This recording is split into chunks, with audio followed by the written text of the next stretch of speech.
రకాలుగా పూజ చేయాలయ్యా. సూతుల వారు చెప్తున్నారు దీన్ని 5 రకాలుగా చేయాలి. మొట్టమొదటిది మంత్రం. ఏ దేవతకి అధిష్టానమైనటువంటి రోజు ఉందో, ఇవాళ ఆదివారం ఉంది, సూర్యోపాసన చేయాలి. ఏమంటే మరి నాకేం మంత్రం లేదండి, నాకెవరు గురువులు ఇవ్వలేదు, ఏం లేదు, సూర్యుడు ఇవాళ అంటున్నాం, సూర్యాధికారమైనటువంటి రోజు అంటున్నాం. ఆ సూర్యాధికారమైనటువంటి రోజుని సూర్యాయ నమః అని 10 సార్లు అనుకో, 108 సార్లు అనుకో, 1000 సార్లు అనుకో, అదే మంత్రమైందా లేదా? సూర్యుడు అనే బదులు సూర్యాయ నమః అనుకోయ్యా అంటే అయిపోయింది, అదో మంత్రం అయిపోయింది. సో ఆదివారం నాడు తప్పనిసరిగా ఆ ఆదివారానికి అధిష్టానమూర్తి అయినటువంటి సూర్యదేవుని యొక్క మంత్రాన్ని జపించు. ఆ మంత్రానికి తగినటువంటి హోమాన్ని చెయ్యి. ఏమంటే హోమం అందరి వల్ల అవుతుందా అండి? కొంతమంది వల్లే అవుతుంది కదా. ఏ హోమం అయితే ఇక్కడ చెప్పబడిందో ద్విజులకు ఒక రకంగా ఉంటుంది, అన్యమైనటువంటి వర్గాల వాళ్ళకి, వర్ణాల వాళ్ళకి, కులాల వాళ్ళకి మరొక రకంగా చెప్పారు. నువ్వు చేసేటువంటి వంటయే ఇక్కడ యజ్ఞముగా చెప్పబడుతూ ఉంటుంది. ఆ యజ్ఞములో వాడేటువంటి ద్రవ్యములన్నీ ముందుగా కొంత తీసి వాడలేవు కాకుండా అన్నీ కూడా ఆ రోజే తీసుకుని వాడేటువంటి వాటిగా శుద్ధముగా ఉంచుకో. అందుకని చూడండి, ఇదివరకు రోజుల్లో అన్ని వర్ణాల వాళ్ళకి, అన్ని కులాల వాళ్ళకి ఇంట్లో మన పెద్దల 2 తరాల ముందుకు వెళ్తే కొన్ని నిత్య నైమిత్తిక క్రియలు అని అనుకుంటాయి. నిత్యము చేసేటువంటి పనులు కొన్ని నైమిత్తికములు, అంటే కొంత పండగలు అడ్డం పెట్టుకునో, లేకపోతే కొన్ని వ్రతాలు అడ్డం పెట్టుకునో, కొన్ని విశేషమైన తిథులు అడ్డం పెట్టుకునో ఆ రోజుల్లో చేసేటువంటి విశేష కార్యాల్లో రోజువారీ ఇంట్లో వాడేటువంటి బియ్యపిళ్ళు, బెల్లాలు, లేదా చింతపండులో వాడరు. వీటి కోసం విడిగా అన్నీ కొద్దిగా తెచ్చుకుంటారు. ఏవి ఇంట్లో వాడే వాటితో కలపరు కదా. అలా కలపకుండా ఈ దేవయజ్ఞం చేసేటువంటి వాళ్ళు ఈ మంత్రసహితముగా ఎప్పుడైతే ఆరాధన చేస్తారో వాళ్ళు హోమం చేద్దాం. ఏమంటే ఈ హోమం రోజు అలా కొద్దిగా తెచ్చుకుని ఆ పూట వాడుకునేటువంటి ఓపిక నాకు ఉంటుంది కదా. అయితే ఈ సంవత్సరం అంతా నేను ఆదివారం ప్రత్యేకంగా స్వీకరిస్తా, మిగతా రోజుల్లో మీరు చెప్పినటువంటి విధానాన్ని పాటిస్తా, కానీ హోమం అనేటువంటి విషయాన్ని మాత్రం ఒక రోజుకి పరిమితం చేసుకుంటా. ఆ హోమం నేను చేసేది ఏమిటి? గోధుమ రవ్వతో బెల్లంతో కలిపి ప్రసాదం చేసి అయ్యవారికి నైవేద్యం పెట్టడం. ఆ కాస్త గోధుమ రవ్వ మొత్తం ఎన్ని ఆదివారాలు అయితే ఒక సంవత్సరంలో వచ్చాయో అన్ని ఆదివారాలు నేను ఇంట్లో వాడినటువంటి గోధుమ రవ్వను విడిగా పెట్టుకుంటా, మళ్ళీ వాడినటువంటి బెల్లాన్ని పక్కన పెట్టాను. బెల్లానికి ఆ దోషం లేదు, కానీ హోమమూలంగానే ఉండేటువంటి శుద్ధత్వాన్ని దానికి ఆపాదించాలి కనుక అటువంటి స్థితిగతుల్ని ఇక్కడ చెప్పడం జరిగింది. కనుక హోమానికి ఇప్పుడు చేయలేనటువంటి వాళ్ళ హోమం ఏమిటి? నువ్వు పెట్టేటువంటి నైవేద్యమే హోమం. అప్పుడు నువ్వు చేసేటువంటి వంట ఏదైతే ఏ స్టవ్ మీద అయితే చేస్తున్నావో అదే హోమగుండం. దాన్ని నువ్వు ఇప్పుడు ఏం చేయాలి? స్నానం చేసి మాత్రమే ముట్టుకోవాలి. దానికి కాస్త పసుపు కుంకుమ అలదాలి. దాన్ని యజ్ఞపురుషుడిగా భావించాలి, అగ్నిని రగల్చాలి. నువ్వు పెట్టేటువంటి పాత్రయే ఆ యజ్ఞపురుషుడు ఇచ్చినటువంటి అధిష్టానముగా స్వీకరించాలి. అందులో వేసేటువంటి ద్రవ్యాలన్నీ ఫలములుగా స్వీకరించాలి. అది పచనం అయ్యాక వచ్చేటువంటిది మనకు వచ్చేటువంటి ఫలముగా స్వీకరించి దాన్నే మహానైవేద్యంగా భగవంతుడికి మళ్ళీ అర్పణ చేయాలంటే ఆ పొయ్యిలో, ఆ అగ్నిలో మళ్ళీ ఈ నైవేద్యాన్ని కొంతగా వేస్తూ ఉంటారు.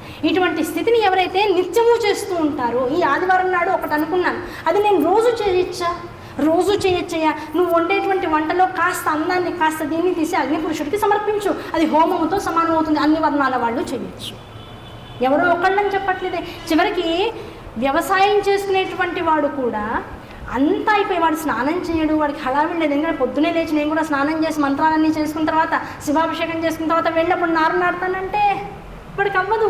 లేస్తూనే మొహం కూడా కనుక్కోకుండా ఒక పొల్ల వేపుల నోట్లో పెట్టేసుకుని వెళ్ళిపోతాడు అంతే. వాడు విడిగా వేపుల నోట్లో పెట్టుకుని ఇల్లంతా తిరిగామనుకోండి ఏమొస్తుంది? బ్రహ్మహత్యా పథకం వస్తుంది. అన్నీ తెలిసిన వాడు, ద్విజుడైనటువంటి వాడు ఇంట్లో ఉండి సుఖాన్ని అనుభవిస్తూ కేవలం కొన్ని వర్ణాలలో ఉండేటువంటి కుల విషయాన్ని మాత్రమే చేసేటువంటి వాడు నోట్లో బ్రష్ పెట్టుకుని ఇల్లంతా తిరుగుతూ చేస్తే ఏదో ఒక జన్మలో ఎంత పాపం వస్తుంది అంటే, నువ్వు నడిచినటువంటి దారి ఏదైతే ఎంత దూరం అయితే నా నోట్లో బ్రష్ పెట్టుకుని తిరిగావో అంత దూరము, అంత పెద్దదైనటువంటి బంగారు పిల్లిని చేసి ఒక వేదాన్ని చదువుకున్నటువంటి బ్రాహ్మణికి దానం ఇచ్చినా సరే ఆ పాపం పోదుట. కానీ ఇప్పుడు సర్వసాధారణం అయిపోయింది. ఇప్పుడు ఎక్కడ చూడండి బాల్కనీలో, వంటింట్లో అది నోట్లో బ్రష్ పెట్టుకుని వంట చేస్తున్నారు తల్లులు. అలాంటి దాన్నే పిల్లలకి ఉచ్చిష్టంగా ఇస్తున్నారు. అవునా కదా?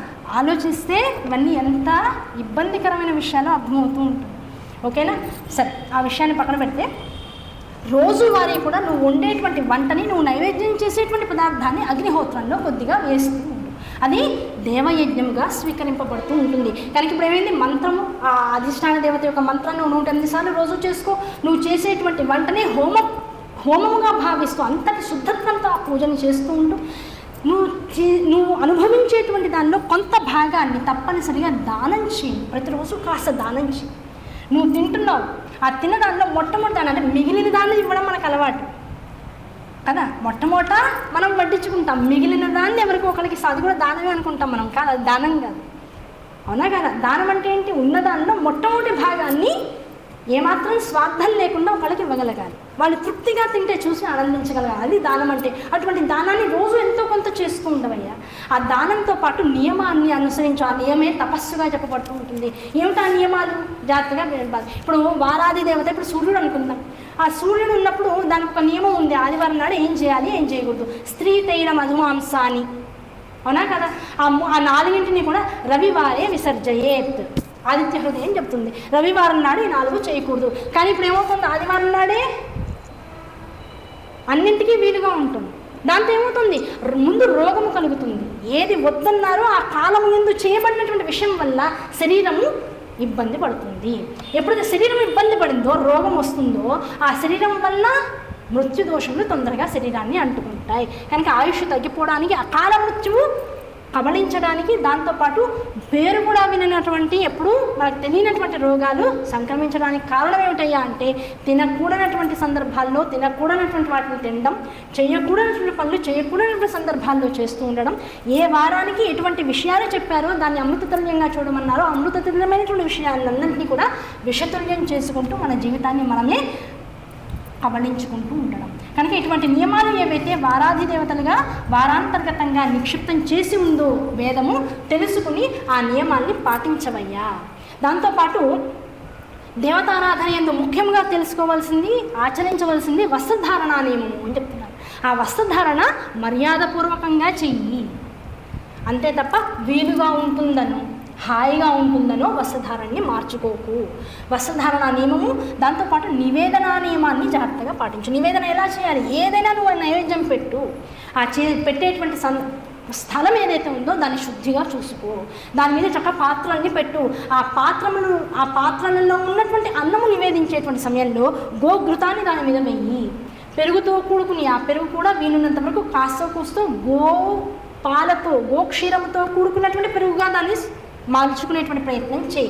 ఈ రెండింటితో కూడుకున్నటువంటి అటువంటి అన్నం మీద నివేదనకి పూర్వమే 2 రకాల విషయాలు చెప్పారు. ఒకటి బిల్వ దళాన్ని కానీ, లేదు తులసి దళాన్ని కానీ ఆ పదార్థం మీద పెట్టి నైవేద్యం చేసేటువంటి ఆచరణ పెట్టుకో. మంత్రపూర్వకంగా. ఏమంటే మంత్రం అందరికీ వస్తుందా అండి? చాలామంది అడుగుతున్నారు, ఈ మధ్య అందరూ నైవేద్యం పెట్టండి అంటున్నారండి. మరి అన్ని వర్ణాల వాళ్ళును, ఉపదేశం లేనటువంటి వాళ్ళు గాయత్రి మంత్రం చదవకూడదని మీరే చెప్తున్నారు. మరి నైవేద్యం పెట్టేటప్పుడు వచ్చేదంతా కూడా గాయత్రి మంత్రమే కదా. మరి ఇప్పుడు మేము నైవేద్యం మంత్రపూర్వకంగా పెట్టాలా, మంత్రం లేకుండా పెట్టాలా అంటే, నైవేద్యాన్ని ఈ స్థాయిలో కనుక నువ్వు శుద్ధముగా పవిత్రముగా ఎప్పుడైతే చేసి అక్కడ పెట్టావో, ఈ వాసనామయమైనటువంటి క్షేత్రం నుంచి వాసన ద్వారా స్వీకరించేటువంటి ఆ భగవత్ ప్రేరణతో కూడుకున్నటువంటి వారాది దేవతలు వాసనాపూర్వకంగా దాన్ని స్వీకరిస్తారే తప్ప, మంత్రము ఎవరి నోటి నుంచి రావాలో వాళ్ళ నోటి నుంచి రావాలి. మంత్రము అక్కర్లేనిటువంటి స్థాయిలలో, కులముల యందు, వర్ణముల యందు, స్థితిగతుల యందు మంత్రము లేకపోయినా ఇటువంటి శుద్ధత్వాన్ని మాత్రం పాటించండి. అటువంటి పాటించినటువంటి దాని ద్వారా పెట్టేటువంటిది పదార్థము ప్రసాదముగా మారుతుంది. ఆ ప్రసాదం ఏం చేస్తుంది? శరీరాన్ని ఉత్కృష్టమైనటువంటి సాత్విక స్థితికి తీసుకువెళ్తుంది. నువ్వు మాట్లాడేటువంటి మాటని, చేసేటువంటి కార్యాన్ని, చూడబడుతున్నటువంటి జగత్తుని పరమేశ్వర స్వరూపంగా మార్చేటువంటి శక్తి ఈ ప్రసాదానికి ఉందయ్యా. పదార్థంగా ఉంచుకోకు, ప్రతిదాన్ని ప్రసాదం కింద మార్చుకునేటువంటి ప్రయత్నం చేయి.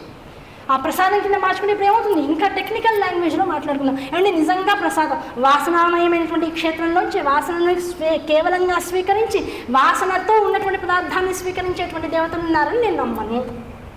పోనీ ఇవేమీ నమ్మనప్పుడు నీకు తెలియకుండా ఒక శక్తి ఏదో నేను నడిపిస్తుందిగా. పడుకుని లేచావు, అబ్బాయి వాడు అసలు నిద్రే పట్టలేదు, మెడకాయంతా నొప్పి వచ్చేసింది, విసుగ్గా ఉంది బాబు అని రోజంతా విసుక్కుంటున్నావు. నిద్ర పట్టలేదు అంటున్నావు అంటే నిద్ర పట్టలేదు కనుక నీకు తెలుస్తుంది. ఇంకో రోజు నిద్రపోయావు, పొద్దున్న మాత్రమే మెలకు వచ్చింది, అబ్బాయి ఎంత హాయిగా నిద్ర పట్టిందో అంటావు. నిద్రపోయాక నువ్వు లేవుగా. నువ్వు లేనప్పుడు లేచాక నేను నిద్ర హాయిగా పోయానని ఎలా చెప్తున్నావు? అంటే నువ్వు నిద్రపోయాక నేను లేను అనుకున్న తర్వాత కూడా నిన్ను గ్రహించేటువంటి, నిన్ను గమనించేటువంటి శక్తి ఏదో నీ చుట్టూతా ఉన్నట్లే లెక్క.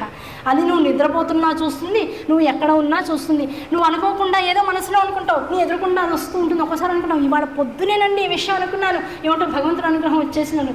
ఏ భగవంతుడైతే నువ్వు ఉన్నాడని లేడని నీ పరిస్థితుల్ని బట్టి మార్చేస్తూ ఉంటావో ఆ స్థితిగతుల్ని, మాటని, ఆ భగవంతుడు ఒక రూపంలో ఉన్నాడా, ఎలా ఉన్నాడు, ఒక స్థితిగతిని అనుభవిస్తూ అందిస్తూ ఉన్నాడా అంటే నీ భావాన్ని బట్టి నీకు ఉండేటువంటి పరిస్థితుల్ని సానుకూలంగా చేసేటువంటి దృక్పథంలో అనునిత్యము నీ చుట్టుపక్కల ఒక వైబ్రేషన్గా తిరుగుతూనే ఉంటాడు. ఆ తిరిగేటువంటి వాడి వల్లే నీ చేతులు కదులుతున్నాయి, నీ కాళ్ళు కదులుతున్నాయి, నీలో ఉండేటువంటి దృష్టి చూపు ప్రపంచం వైపు ప్రసరిస్తోంది, నువ్వు మాట్లాడేటువంటి మాట 10 మంది చెవులకి సోకుతోంది, మాట్లాడబడుతున్నటువంటి శబ్దము వాక్కు ప్రధానమైనటువంటి లక్ష్యంగా 10 మంది యొక్క మనస్సుల్ని రంజింపచేస్తోంది. ఇంత శక్తి నీలో ఉందా అంటే కాదండి. ఇక్కడ కూర్చుని మైకులు లేకపోతే నేను మాట్లాడితే మహా అయితే ఫస్ట్ రోలో ఉన్నటువంటి 2-3 వినపడుతుంది, తర్వాత వాళ్ళకి సూచాయిగా వినపడుతుంది, అంతకన్నా వెనకాల ఉన్న వాళ్ళకి అసలు వినపడడానికి అవకాశం లేదు. కనుక నాలో ఉన్న శక్తి, మాట్లాడే శక్తిని నేను ఒకవేళ అహంకరిస్తే ఆ మాట్లాడే శక్తిని మహా అయితే నా ఎదుర్కొన్నా ఉన్నటువంటి 2-3 రోల దాకా మాత్రమే తీసుకెళ్లే శక్తి దీనికి ఉంటే, మరి ఎదుర్కొన్నా ఉన్నటువంటి వ్యాపక శక్తి కలిగినటువంటి యంత్రము ద్వారా నా మాట ఇంకొక 10 యోజనాల దూరం దాకా కూడా వినగలిగేటువంటి స్థాయిని నాకు అందిస్తూ ఉంటే, ఇప్పుడు శక్తి నా వాక్కుదా 10 యోజనాల దాకా తీసుకెళ్ళగలిగేటువంటి యంత్రానిదా, ఈ యంత్రం ఎందు భాషిస్తూ నాలో ఉన్నటువంటి వాక్శక్తి మొత్తం పంచభూతాత్మకమైనటువంటి జగత్తులోకి ప్రసరించడానికి కావాల్సినటువంటి వ్యాపకత్వాన్ని కలిగి ఉన్నటువంటి ఒక శక్తిదా అంటే దీని అంతటికీ పైన ఉన్నటువంటి శక్తిదే. ఆ శక్తి ఎలా ఉంటుంది? అది రుద్రుడు అంటావా, ఇంకో పేరు పెడతావా, అది నీ యొక్క మానసిక విచక్షణని బట్టి, నువ్వు గురువుల ద్వారా స్వీకరించినటువంటి విద్యను బట్టి మాత్రమే నువ్వు తెలుసుకోగలవు. అది ఎవరికి వాళ్ళకి ఇండివిజువల్గా ఉంటుంది. కనుక ఏదైనా నువ్వు నమ్మినా నమ్మకపోయినా నువ్వు చేసేటువంటి ప్రతి పని వెనకాల కూడా ఒక శక్తి కేంద్రీకృతమై ఉంది. ఆ శక్తి ఇప్పుడు ఎలాగైతే పీల్చి గాలికి నేను థ్యాంక్స్ చెప్పట్లేదని ఏదో ఒక భావన నీ మనసులోకి వస్తుందో, ఇంత వస్తువుల్ని, ఇంత పదార్థాన్ని ప్రకృతి నుంచి స్వీకరిస్తున్నా. ఏమండి, ఎంత ప్రకృతి నుంచి వచ్చినా నేను సంపాదిస్తున్నాను, నెల తిరిగేటప్పటికి వేలకు వేలు పోసి ఇంత ద్రవ్యాన్ని కొనుక్కుంటున్నాను. ఇందులో పరమేశ్వరుడు చేసేది ఏమిటంటే నువ్వు ఆ ఉద్యోగం చేయడానికి కావాల్సిన తెలివితేటలు ఇచ్చింది పరమేశ్వరుడే, ఒక శక్తి. అంత విద్యని నీలో నిక్షిప్తం చేసుకోగలిగే శక్తిని నీకు ఇచ్చింది పరమేశ్వరుడే. ఆ పరమేశ్వర అనుగ్రహంతో ఒక ఉద్యోగాన్ని తెచ్చుకోగలిగావు, ఆ ఉద్యోగంతో అధికారుల యొక్క మన్ననను పొందగలుగుతున్నావు. ఆ మన్ననల ద్వారా నువ్వు నెల తిరిగేటప్పుడు కాస్త కూస్తో ఇంటికి తెచ్చుకుంటున్నావు. ఎన్నో రకాల అవకాశాలు, అవసరాలు ఉన్నా సరే హాయిగా 3 పూట్ల తింటున్నావు. రోగాల్ని ఇబ్బంది పెడుతున్నా మళ్ళీ అన్నం మీద వ్యామోహంతో అన్నాన్నే తింటున్నావు. ఇన్ని చేయగలుగుతున్నావు అంటే అర్థం ఏమిటి? నీలో ఒక శక్తి ఉన్నట్లే కదా. ఆ శక్తి అంతా కూడా నువ్వు ఈ పనులన్నీ చేయడానికి దోహదకారు అవుతున్నట్లే కదా. మరి ఆ శక్తికి థ్యాంక్స్ ఎలా చెప్తావు? నైవేద్యం ఈజ్ నథింగ్ బట్, గాలి పీల్చుతుంటే గాలికి ఎలాగైతే నమస్కరించాలో, ఆ గాలి దేవుడికి ఎలాగైతే నమస్కరించాలో, అలాగే నీళ్లు కావాలి వరుణదేవుడికి ఎలాగైతే నమస్కరిస్తున్నావో, ఇవే సద్యోజాత వామదేవ అఘోర, ఇవే మళ్ళీ మనం మొత్తం 5 ముఖాల స్వరూపమే, అదే పంచభూతాత్మక స్వరూపమని పరమేశ్వరుని స్తుతిస్తున్నాం. ఆ పరమేశ్వర స్వరూపాన్ని ఈ 5 భూతాలుగా నువ్వు ఎలాగైతే స్వీకరిస్తున్నావో, ఆ సద్యోజాత వామదేవ అఘోర ముఖాలతో కూడుకున్నటువంటి పంచభూతాత్మకమైనటువంటి ఆ పరమేశ్వరుడికి కృతజ్ఞతలు చెప్పడమే నైవేద్యంలో ఒక పరిక్రమ. ఈ పంచభూతాలు లేకపోతే అన్నం వండడానికి అవకాశం లేదు, వండింది ధాతువు కింద మారడానికి అవకాశం లేదు, దాంట్లో కూర, వ్యంజనము, పులుసు, చారు ఇవన్నీ రావడానికి అవకాశం లేదు. నోటి మీద పెడితే వీటన్నిటికీ రుచి గ్రహించగలిగేటువంటి ఆ రసగ్రంథులు లోపల లేకపోతే కష్టమవుతుంది. ఆ తిన్నదాన్ని అరిగించుకోలేకపోతే కష్టమవుతుంది, తినడానికి పళ్ళు లేకపోతే కష్టమవుతుంది, ఆ నములుతున్న దాన్ని లోపలికి పంపించడానికి కావాల్సినటువంటి నాలుక లేకపోతే కష్టమవుతుంది, అంతర్వాహిని లాలాజనం లేకపోతే కష్టమవుతుంది. అసలు దీని అంతటినీ లోపలికి పంపించి అరిగించిన తర్వాత మళ్ళీ మలమూత్రాల ద్వారా బయటికి పంపించడానికి కావాల్సినటువంటి వాయువులు నీలో లేకపోతే పెద్ద సమస్య అయిపోతుంది. కనుక ఇదంతా ఇంత యంత్రం లోపల జరగాలి అంటే ఇప్పుడు అనుగ్రహం ఎక్కడి నుంచి వస్తుంది? తినేది ఇష్టంగా తింటున్నావు, మరి బయటికి రావాలంటే అవునా కదా? ఇవన్నీ కూడా ఎవరి ద్వారా జరుగుతున్నాయి? నీ లోపల ఉండేటువంటి ఆ శక్తి ఏదైతే ఉందో అదే ప్రపంచవ్యాపకంగా ప్రసరిస్తూ ఉన్నది. ఆ శక్తిని నమ్ముకో, ఆ శక్తికి థ్యాంక్స్ గివింగ్ చెప్పు. అందుకే నువ్వు చేసే ప్రతి పనిని శివార్పణం అనుకో. ఇవాళ అన్నం వండుకున్నావు, పప్పు వండుకున్నావు, కూర వండుకున్నావు, శివార్పణం చేయవయ్యా, అదే నైవేద్యం కదా. అవునా కదా? అహంకార రహితమైనటువంటి స్థితిని ప్రతి పని ఎందు ఎప్పుడైతే నువ్వు నిబిడీకృతం చేసుకుంటావో ప్రతి పని నైవేద్యమే, జీవితం అంతా నివేదనయే. అటువంటి నివేదన భావం ఎప్పుడైతే ఉంటుందో, అందుకనే పెద్దలు చెప్తూ ఉంటారు, భారతీయతలో అందులో హైందవ ధర్మం లేక పుష్ప విలాపం లేదండి, అంతా పుష్ప విలాసమే. ఏది కూడా త్యాగబుద్ధితో ఉంటుంది తప్ప అయ్యో నన్ను కోసేసారే, చుంచేసారే అనేటువంటి భావనలు, ప్రేలాపనలు ఇక్కడ ఎక్కడా లేవు. కారణం ఏమిటి? సర్వస్వ శరణాగతి. అటువంటి సర్వస్వ శరణాగతి స్థితిని పొందవయ్యా. ఉన్నదంతా పరమేశ్వర స్వరూపమే, సృష్టి అంతా పరమేశ్వరుడే. ఆ పరమేశ్వరుని నుంచి స్వీకరిస్తున్నావు, మళ్ళీ పరమేశ్వరుడికి అర్పణం చేస్తున్నావు. ఇందులో పరమేశ్వరుడు కానటువంటిది ఏమీ లేదు. పరమేశ్వరుడు కానటువంటిది ఏదైనా ఉంది అనుకుంటుంటే అది నీ అజ్ఞానం ఒక్కటే, గుర్తుపెట్టుకో. అటువంటి అజ్ఞానాన్ని మాత్రం తెలుసుకో. ముందు ఏది పరమేశ్వరుడు కాదు వెతుకుతూ పో. ఆ పరమేశ్వరుడు కాని దాన్ని గ్రహించగలిగే పరిస్థితి తెచ్చుకో. ఒక్కటే పరమేశ్వరుడు కాని ఏదైనా జగత్తులో ఉందంటే అది అజ్ఞానం ఒక్కటే. ఇంకా ఆయన ప్రవేశిస్తే ఇంకా జ్ఞానమే తప్ప అజ్ఞానం ఉండడానికి అవకాశం లేదు. కనుక ఆ జ్ఞానరేఖలు నీలో ప్రసరింప చేసుకోవడానికి కావాల్సింది ఏమిటి? ఈ తపస్సు. ఇటువంటి నియమము, వస్త్రధారణ, నైవేద్యము, దీంతో పాటు కూడుకున్నటువంటి రకరకాల నియమాలను పెట్టుకో. ఆ నియమాలు చేయగా కొన్నాళ్ళకి ఏమవుతాయి? తపస్సుగా మారుతాయి. మంత్రము, హోమము, దానము, నియమంతో కూడుకున్నటువంటి తపస్సు 4. 5వది సమారాధన. సమారాధన అంటే ఇది ప్రధానమైనటువంటి విషయం. చాలామంది అడుగుతూ ఉంటారు, ఏమండి భగవంతుడికి ఇన్ని చేస్తున్నాం కదా, ఇన్ని చేసేటప్పుడు పూజ అసలు ఎందుకు వచ్చింది? ఈ వారాది దేవతలు చెప్పారు, ఒక్కొక్క వారానికి ఒక్కొక్క అధిష్టాన దేవత చెప్పారు, వాళ్ళకి ఇలా పూజ చేయండి, అలా పూజ చేయండి, ఈ నామాలతో చేయండి, అలా నైవేద్యం పెట్టండి, ఇవన్నీ చెప్పారు కదా. అసలు ఇవన్నీ ఎందుకు చేయాలి? దీని వెనకాల అసలు అర్థం ఏమిటి? దీన్ని ఎలా మనం గ్రహించాలి? అసలు దేవత అనేటువంటి దాన్ని ఒక కలశంలోకి, ఒక విషయంలోకి ఎలా మనం స్వీకరిస్తున్నాం, ఎలా తెస్తున్నాం? అసలు ఈ మంత్ర అనుష్ఠానం వెనకాల ఉన్నటువంటి అసలు పర్వం ఏమిటి? విషయం చెప్పండి. ఋషులు మళ్ళీ సూత మహాముని అడిగారు. వెంటనే సూతుడు చెప్తున్నారు, అయ్యా ఈ ఆవాహన ఎలా చేయాలో తెలుసా? ఏదో ఒక విగ్రహం, ఇప్పుడు వరలక్ష్మి వ్రతం చేస్తున్నాం, కలశం పెడతాం. ఆ కలశానికి ఒక రేవకల గుడ్డ, ఒక కొబ్బరికాయ పెట్టేసి దానికి రేవకల గుడ్డ పెట్టేసి దానికే ముక్కు, కొమ్ములు, చెవులు పెడుతున్నాం. యాక్చువల్గా ముక్కు, చెవులు, కళ్ళు కూడా పెట్టాల్సిన అవసరం లేదు, శివపురాణం చెప్తుంది. అందులో కేవలం మంత్రపూరితమైనటువంటి శక్తిని ఆవాహన చేస్తున్నావు. ఎవరు చేస్తున్నారు? ఆ మంత్రాన్ని చదవగలిగేటువంటి ద్రష్ట అయినటువంటి వాడు, గురూపదేశం స్వీకరించిన వాడు బ్రహ్మ. ఆయన ద్వారా కలశాన్ని ఆవాహన, అమ్మవారి యొక్క శక్తిని అంతా అందులోకి ఆవాహన చేస్తున్నావు. ఇప్పుడు మనం పెడుతున్నటువంటి ముఖాలు ఇవన్నీ అవసరం లేదు, ఇవన్నీ పై పటాటోపాలు అంతే. నీకు డబ్బు ఉంది కొనుక్కుంటున్నావు. ఏమంటే నా దగ్గర డబ్బు లేదు, ఇప్పుడు అమ్మవారు నాకు అనుగ్రహాన్ని ఇస్తుందా? ఈ కలశంలోకి స్వీకరిస్తాను, వస్తుందా? తప్పకుండా వస్తుంది. ఎక్కువ చేస్తే ఎక్కువలోనూ ఉంటుంది, అసలు చేసే పద్ధతిలో నువ్వు చేస్తే అసలు విషయంలో ఆవిడే ఉంది. ఆ ఒక స్వరూపంలోకి ఆవాహన చేస్తున్నావు. ఆవాహన చేసిన దాన్ని ఏం చేస్తున్నావు? ఆవాహనం సమర్పయామి. ఆవాహనం అయిన తర్వాత అర్ఘ్యం సమర్పయామి. అర్ఘ్యం అయిన తర్వాత సుఖాసనం సమర్పయామి. సుఖాసనం తర్వాత ఏం చేస్తున్నావు? అమ్మ కాళ్ళు కడుక్కుంటావా, చేతులు కడుక్కుంటావా, కాస్త టీ ఏమన్నా తాగుతావా? అయ్యా ఏమీ వద్దన్నారా? అయితే అమ్మ గబుక్కుని కాస్త కాళ్ళు చేతులు ఎలా కడుక్కున్నావు కనుక కాస్త బట్టలు మార్చుకో, చక్కగా ఒంటికి తైలం పెడితే. అక్కడ ఊరి నుంచి వచ్చింది పిల్ల, ఓ 2-3 ఏళ్ల తర్వాత వచ్చింది అమెరికా నుంచి, లేకపోతే అత్తారింటి నుంచి వచ్చింది. ఏం చేస్తావు? రాగానే ఓ నిమిషం కుశల ప్రశ్నలు అడుగుతావు, కూర్చోబెడతావు. అమ్మ వేణీళ్ళు రెడీగా ఉన్నాయి తల్లి, లేవు ఒకసారి చక్కగా ఒంటికి కాస్త నూనె రాసుకో, కాస్త హాయిగా స్నానం చేయి. స్నానం చేసిన తర్వాత అప్పుడు ఏం చేస్తావు? మంచి వస్త్రాలు, అప్పటిదాకా పిల్ల అందులో తెచ్చుకున్న వస్త్రాలు డబ్బాలు అప్పుడే తెరవనివ్వు, ఇంట్లో ఉన్నాయి లేవే, నువ్వు వస్తున్నావు కొన్నాను అంటావు. ఆ వస్త్రాలు ఇస్తావు పిల్లకి, చక్క మంచి వస్త్రాలు వేసుకుంటుంది. కాస్త అబ్బో ఎన్నాళ్ళు అయింది పిల్ల లోపల అట్మాస్ఫియర్ మారిపోయిందని ఏం చేస్తాం? ఇంట్లో కాస్త ధూపం వేస్తాం. ధూపం వేసి పిల్లలు రాగానే కాస్త మళ్ళీ కాస్త శరీరానికి హాయిగా రాసుకోవడానికి పౌడర్లు, క్రీములు ఇస్తాం. అన్నీ ఇచ్చి పిల్ల హాయిగా రెడీ అయిపోయిన తర్వాత అప్పుడు ఏం చేస్తాం? హాయిగా వాళ్ళకి కావాల్సిందనమ్మా, నీకు ఇష్టమని నువ్వు ఇవన్నీ చేస్తాను. ఎన్నాళ్ళు నీకేం కావాలి? ముందే ఫోన్లో అడుగుతుంది తల్లి, నువ్వు వచ్చేటప్పటికి నువ్వు ఇవన్నీ చేస్తా. ఇప్పుడు ఏం పెట్టమంటావు? ఇన్ని ఉన్నాయి, ఇందులో నీకేం కావాలి? ఆప్షన్స్ ఇస్తూ ఉంటుంది. అవన్నీ తినే లోపల ఈ శ్లాఘించడం ఏదైతే ఉందో అష్టోత్తర నామాలు, సహస్రనామాలు. అవునా కదా? నువ్వు లేకపోతే ఇల్లంతా బోసిపోయింది, నువ్వు వచ్చేటప్పటికి ఎంత కళ్ళు వచ్చింది, ఈ మాటలు ఇవన్నీ పైకి డ్రామాలా కనబడతాయి. అమ్మవారి రూపంలో ఆలోచిస్తే ఇవాడికి మనం చేసేటువంటి అష్టోత్తరాలు, సహస్రనామాలు ఇవన్నీ అయిపోయిన తర్వాత కడుపు నిండా భోజనం పెడతాం. భోజనం పెట్టిన తర్వాత ఎంత ఫ్యాన్ ఉన్నా ఎంత ఉన్నా పిల్లల్ని దగ్గర పడుకోబెట్టుకుని ఏదో కాస్త చేతిలో న్యూస్ పేపర్ ఉంటే దాంతోనే విసురుతూ ఏమిటో ఆవిడ వద్దంటుంది. లేదా మా ఫ్యాన్ ఉంది కదా, ఏసీ వేసాం కదా, మళ్ళీ ఎందుకు విసురుతూ ఉంటుంది? ఏదో అదో ఇష్టమే బాబు.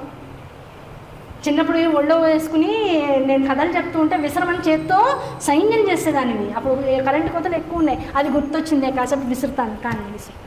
కనుక మనకి ఇష్టపూర్తిగా మన అనుకున్న వాళ్ళకి ఎంత ఇష్టముగా వాళ్ళకి నచ్చిన విషయాలు చేస్తామో, వాళ్ళ మనస్సు బాగుండాలని చేస్తామో, వాళ్ళు రావడం వల్ల మనం ఆనందించామనేటువంటి ఒక ప్రేరకమైనటువంటి విధానాన్ని వాళ్ళ పట్ల ఎలా వ్యక్తీకరిస్తూ ఉంటామో, అదే భావాన్ని దేవతామూర్తి యందు కూడా నువ్వు చూపించు. ఇప్పుడు మనం చేసేటువంటి షోడశోపచార పూజ అంటే ఇప్పుడు ఇదేగా, ఇప్పుడు అన్ని ఉపచారాలు వచ్చినట్లేగా.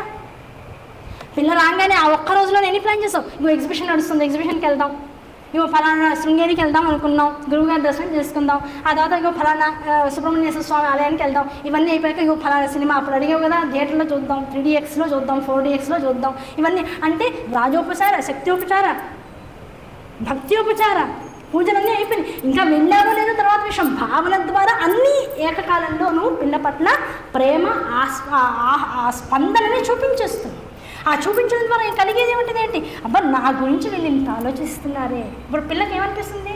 ఇక్కడ మనం సంపాదించుకునే దగ్గర వాళ్ళు అక్కడ బోల్డ్ లక్షల్లో కోట్లలో సంపాదించుకుంటారు. అయినా మనం చూపించే కాస్త ప్రేమ వల్ల వాళ్ళ మనసులు ఏమవుతాయి, అబ్బా నేనంతే ఎంత ప్రేమ వీళ్ళకి. ఇదే భావన నా ఎదురుకుండా ఉన్నటువంటి నా కూతురు అనే భావంతో కనుక మనం అమ్మవారి యొక్క అర్చన, శివార్చన చేసిన నా కొడుకు వీడు, నా అల్లుడు వీడు అనే భావంతో నువ్వు ఎప్పుడైతే చేస్తావో, ఇంత ప్రేమగాను, ఇంత ప్రతిస్పందనతోను, ఇంత మానసికమైనటువంటి శరణాగతి దృక్పథంతో ఎప్పుడైతే నువ్వు చేస్తావో, అవతల మనిషి ఏమనుకుంటుంది, ఇంతకన్నా విశేషమైన మణిద్వీపం ఎవరి దగ్గర ఉంది, మన ఇంట్లోకి వచ్చి కూర్చోవాల్సిన అవసరం ఎవరికే ఉంది.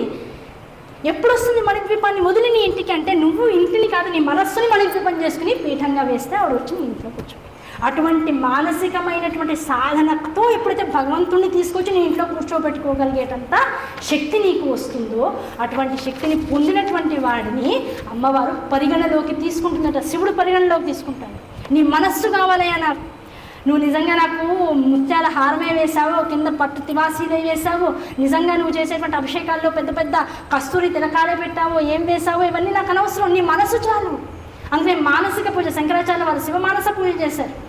అది ఎందుకు ఇచ్చారు, అన్నీ చేయగా చేయగా చేయగా కొన్నాళ్ళకి ఏమవుతుంది, ద్రవ్యాలతో పని లేకుండా, పదార్థాలతో పని లేకుండా నీ మనస్సుని కైంకర్యం చేయగలిగేటంత ఉత్కృష్టమైనటువంటి స్థితి నీకు వస్తుంది. అటువంటి స్థితిలో కేవలం కళ్ళు మూసుకుని ఇన్నాళ్ళు నువ్వు చేసి చేసి చేసి అనుభవించి అనుభవించి అనుభవించి చూసి చూసి చూసి దేనిగా మారిపోయావో, దాన్ని లోపల భావిస్తూ పరమేశ్వర స్వరూపానికి, అంటే నీకు నువ్వే అభిషేకం చేసుకుంటావు. ఎదురుకుండా మూర్తి అక్కర్లేదు, పదార్థము పక్కన అక్కర్లేదు, చేయడానికి చేతులు లేవు, చూడడానికి కళ్ళు ఓపెన్గా లేవు, అన్నీ అంతర్ముఖమైపోయినాయి. అంతర్ముఖ స్థితిలో ఎప్పుడైతే లోపల ఉన్నటువంటి పరమేశ్వర స్వరూపాన్ని నిన్ను నువ్వు దర్శించుకుంటూ ఉంటావో, ఆ దర్శన యందు ఇన్నాళ్ళు చేసినటువంటి నీ సాధననంతా కూడా మిళితం చేసి లోపల ఆనందాన్ని అనుభవిస్తూ రసాస్వాదాన్ని పొందుతావో, అటువంటి స్థితి నీ యందు రమింపచేయడమే రసోపేతమైనటువంటి శివలింగార్చన అందు ఉన్నటువంటి అంతర్గత రహస్యం.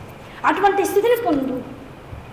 బాహ్య పూజ అవసరమే, అది ఎన్నాళ్ళు, అది నీ అంతర్గత అంతరాళాల్లో నిక్షిప్తమైపోవాలి, అణువు కూడా ప్రసరిస్తూ ఉండాలి. ఏది చేసినా, ఒకళ్ళకి అన్నం వడ్డిస్తున్నాం, ఆ వడ్డన ఎదురుకుండా ఉన్నవాడు శివుడన్న భావంతో వడ్డించు చాలు. అబ్బా శివుడు నేను వడ్డించిన దాన్ని తింటున్నాడు అనేటువంటి ఆనందాన్ని అనుభవించు చాలు. ఎవరైనా వచ్చి మెచ్చుకోని మాట మాట్లాడాడు, అబ్బా శివుడు వాడు ఆనందించాడు నా పట్ల. ఎవడన్నా కాస్త తిట్టాడు, నేను సరి చేసుకోవాల్సిన పదార్థాలు నాలో చాలా ఉన్నాయని అహంకార రహితంగా ఆలోచిస్తూ పో. ప్రతిదాన్ని శివమయమైనటువంటి స్వరూపంగా స్వీకరిస్తూ ఉండు. శివభావనతో జగత్తునంతా శివ ఆరాధనలో పెట్టేస్తూ ఉండు. అటువంటి జీవితం ఏదైతే ఉంటుందో, అటువంటి జీవితానికి మించినటువంటి తపస్సు లేదయ్యా. ఇది సమారాధన అంటే. పూజలు చేస్తున్నావు, ఏమంటే అన్నం ఎందుకు నిజంగా నైవేద్యం పెట్టాలా, మేము కూడా అయితే